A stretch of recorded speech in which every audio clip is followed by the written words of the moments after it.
Ya pemirsa, adanya unsur menekan psikologis korban menjadi dalil polisi untuk menetapkan Agus sebagai tersangka pemerkosaan. Dan apakah hal ini sudah tepat? Sudah bergabung bersama kami, psikolog forensik Reza Indragiri. Selamat pagi Mas Reza Indragiri. Selamat pagi. Ya, pagi Mas, terima kasih sudah bergabung bersama kami di iNews Today. Lanjut.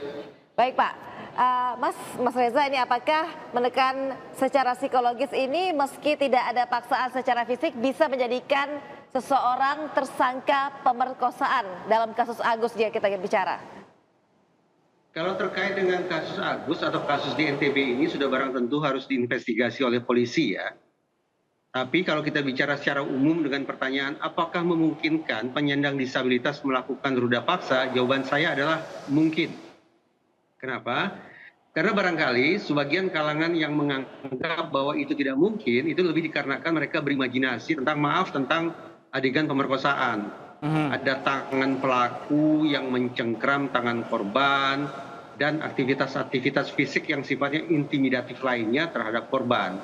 Padahal esensi kekerasan seksual, khususnya esensi ruda paksa, bukan pada aktivitas fisiknya, tapi justru bermula dari adanya siasat psikologis yang dilancarkan oleh pelaku terhadap korbannya.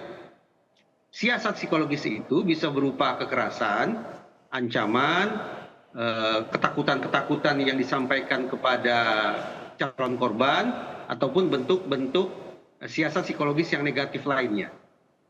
Atau modus yang kedua adalah dengan menggunakan siasat psikologis berupa iming-iming, ajakan pertemanan, tawaran perlindungan, persahabatan, kehangatan, atau grooming behavior lainnya. Nah, sepanjang siapapun itu termasuk penyandang disabilitas memiliki kemampuan untuk melancarkan siasat psikologis tersebut, baik berupa kekerasan maupun grooming behavior, maka sudah siapapun itu termasuk penyandang disabilitas mungkin saja melakukan kekerasan seksual terhadap targetnya. Oke, Pak Reza, ini kan kepolisian menjadikan tersangka Agus karena pelaku diduga menekan secara psikologis. Nah, kalau melihat dari kondisi Agus ini adalah penyandang disabilitas, ini kalau Anda lihat dari peran Agus ini menekan secara psikologisnya seperti apa sih Pak Reza? Sekali lagi kalau tentang Agus saya tidak tahu ya, tetapi kalau kita bicara secara umum maka saya bayangkan misalnya begini, bahwa ada seseorang, anggaplah dia menyandang disabilitas berupa tunagrahita, bagian tubuh tidak lengkap, apapun itu bagian tubuhnya.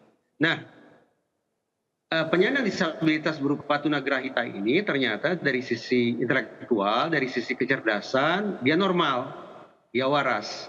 Tadi saya katakan, orang yang memiliki kecakapan secara intelektual bisa saja kemudian melancarkan siasat psikologis guna memanipulasi pihak lain agar menjadi korban eksploitasi seksualnya. Jadi, anggaplah ada seorang penyandang disabilitas berupa tunagrahita yang secara fisik memang memiliki keterbatasan. Tetapi ketika dia berhasil melakukan paksaan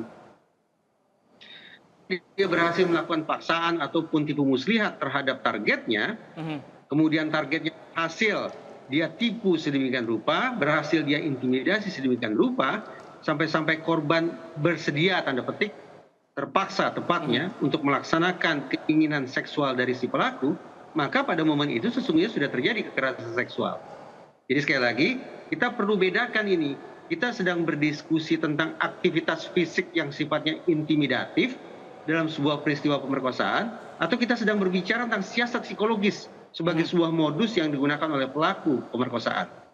Bagi saya tandaskan kembali bahwa esensi dari kekerasan seksual bukan pada aktivitas fisik yang sifatnya intimidatif, tapi esensinya terletak pada siasat psikologis yang dilancarkan pelaku terhadap korbannya, sehingga terjadilah kontak seksual yang sifatnya non-konsensual. Artinya hanya dikehendaki satu pihak, namun tidak dikehendaki oleh pihak lainnya. Oke, Pak Reza, kalau contoh perilaku mereka psikologis khususnya untuk tindakan pemerkosaan, contohnya awalnya seperti apa Pak Reza? Ini hanya misalnya ya, misalnya saya menyimpan foto-foto busana yang dimiliki oleh seseorang. Memiliki foto-foto tanpa busana yang dimiliki oleh seseorang. Kemudian saya simpan.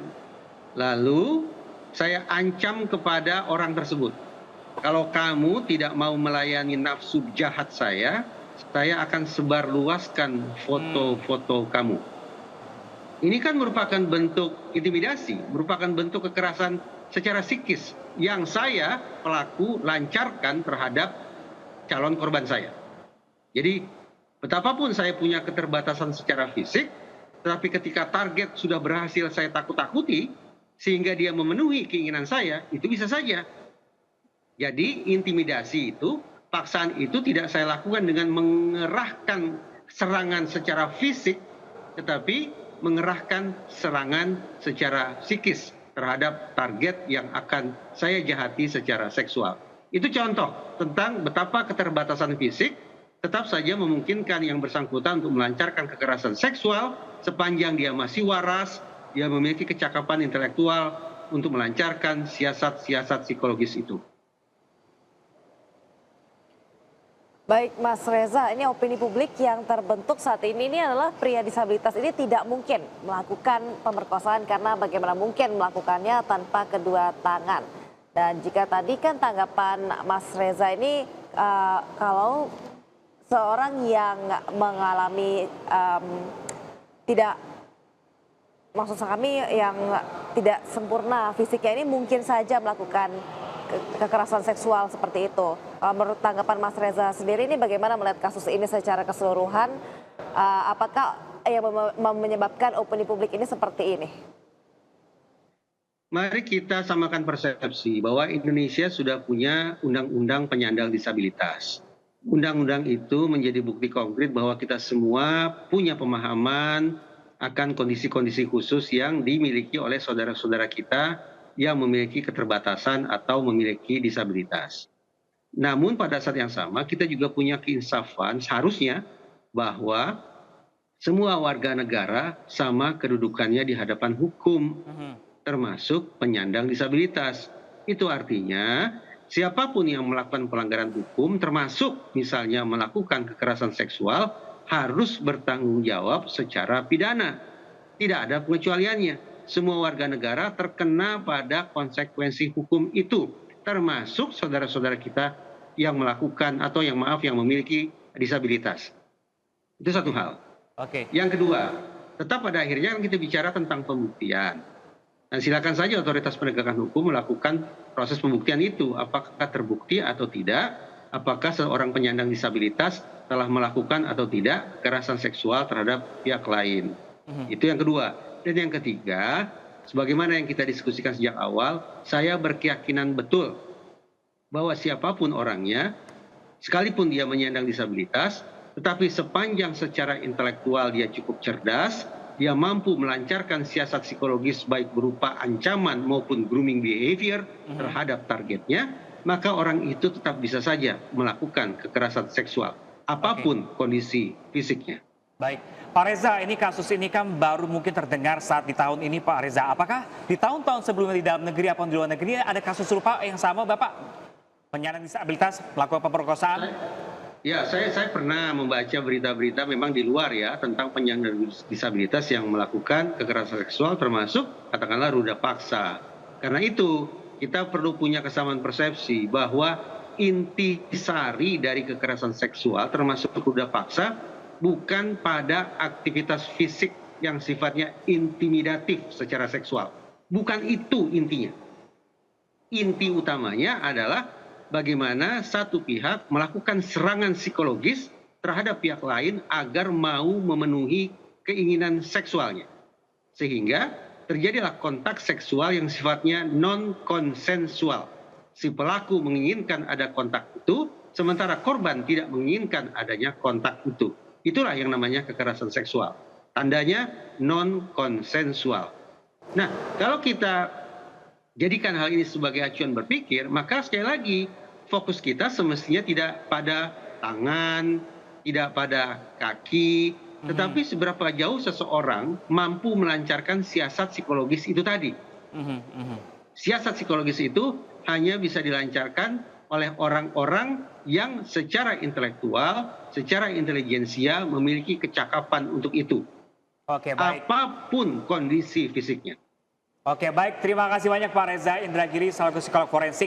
Dan kita kawal bersama-sama seperti apa kasus ini agar segera titik terangnya termuncul ya. Karena ini jadi blunder di sosial media juga. Betul. Banyak yang mendukung dan bahkan juga yang pro kontra terkait kasus ini. Jangan sampai kita membela malah pelaku yang dibela dan korban kita abaikan. Terima kasih banyak Pak Reza Indragiri telah bergabung bersama kami di studi kali ini. Salam sehat selalu.